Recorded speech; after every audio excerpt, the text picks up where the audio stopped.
Hello everyone, আসসালামু আলাইকুম। Welcome back to my new blog.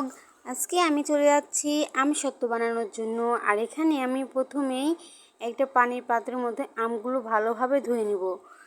এখানে আমি 1 কেজি পরিমাণে আম নিয়েছি আর আমগুলো আমি সাইজভাবে কেটে নিয়েছি। আপনারা চাইলে বড় করেও কাটতে পারেন। আমি আমার পছন্দ অনুযায়ী কেটে নিয়েছি। আর এখন আমি কয়টা শুকনো লঙ্কা আর 5 ফোড়ন ভেজে নিয়েছি, কারণ আমসত্ত্বের মধ্যে এই মশলাটা আমার গুঁড়ো করে দিতে হবে। তারপরেই আমি একটা ফ্রাই প্যানে পানি দিয়ে দিয়েছি আর পানি দিয়েই আমি আমটা দিয়ে দিয়েছি। এখন আমি আমটা ভালোভাবে এপাশ ওপাশ করে নেড়ে চেড়ে দিয়ে ঢাকনা দিয়ে ঢেকে রেখে দেব যতক্ষণ না পর্যন্ত আমটা ভালোভাবে সিদ্ধ হয়। আর সিদ্ধ হওয়ার জন্য কিন্তু আমার এটা ঢাকতে হবে। আর আমি কিন্তু ঢেকে দিয়ে দিয়েছি আর কিছুক্ষণ পর পর এপাশ ওপাশ করে উল্টে পাল্টে নেড়ে দিয়েছি। আর এই তো প্রায় কিন্তু আমার আমটা সিদ্ধ হয়ে এসেছে। আর এখন কিন্তু আমি একটু ভালোভাবে নেড়ে চেড়ে একটু গুলাগুলি করে নিব। আর এখন আমি আরেকটা পাত্রে এটা সেঁকে নেব, যাতে আমের শাঁসগুলো সেঁকে নিতে পারি।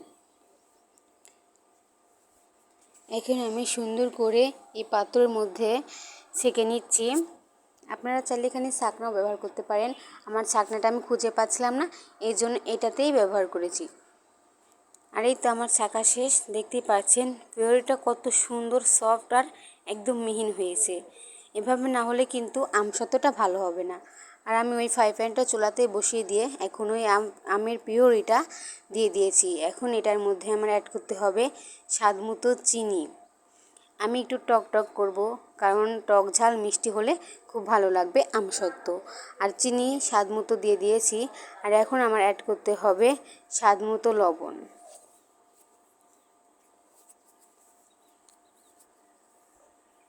প্রথমে আমি স্বাদ মতো ঘরোয়ার যে লবণটা আমরা খেয়ে থাকি ওই লবণটাই দিয়ে দিয়েছি। আর এখন আমি দিয়ে দিচ্ছি বিট লবণ। বিট লবণটা দিলে একটু বেশি মজা হবে। আসলে আপনাদের কি বলবো, অনেক মজা হয়েছিল। আর ওই যে ভেজে নিয়েছিলাম যেই মশলাটা, ওটাই অ্যাড করলাম এখন। ওটা দিয়ে ভালোভাবে নেড়ে চেড়ে দিতে হবে। আর চিনিটা দেওয়ার পরে কিন্তু একদম পাতলা হয়ে আসছে, এখানে আর পানি ব্যবহার করা লাগবে না। আমি কিন্তু চিনিটা দেওয়ার পরে কিন্তু অনেক সুন্দরভাবে একদম পাতলা হয়ে আসছিল। এই তো আপনারা কিন্তু দেখতেই পাচ্ছেন আমার কিন্তু পেহোটা একদম রেডি। এখন আমি যেই পাত্রতে ঢেলে শুকোতে দেব সেই পাত্রতে সয়াবিনের তেল দিয়ে একটু মেখে নিয়েছি। আর এখন কিন্তু আমি আমসত্ত্বটা দিয়ে দিচ্ছি, দিয়ে প্লেটটা ঘুরিয়ে ঘুরিয়ে সারা প্লেটে মাখিয়ে নিব। আর আমার কিন্তু এখানে 1 কেজি আমি অনেক হয়েছিল, এর জন্য আমার 1 প্লেটে হয়নি, আমার আরও 2টো প্লেট এখানে লাগেছে। আমি এভাবে করে এপাশ ওপাশ করে প্লেটটা একদম সুন্দরভাবে করে নিয়েছি। আপনারা কিন্তু দেখতেই পাচ্ছেন কতটা সুন্দর লাগছে। আর এই তো আমার এখানে 3টা প্লেটে একদম ভালোভাবে হয়ে গিয়েছে। এটা এখন আমি রোদে শুকাতে দিয়ে দিচ্ছি। আর শুকানোর পরেই এই তো দেখতেই পাচ্ছেন এমন হয়েছে। আর এখন আমি চাকু দিয়ে সাইজভাবে কেটে নিয়েছি। আপনারা চাইলে আপনাদের নিজের পছন্দ মতো সাইজ করে রেখে দিতে পারেন। এটা কিন্তু সারা বছর সংরক্ষণ করা যাবে, যেমন আমের আচারকে আমরা সংরক্ষণ করি।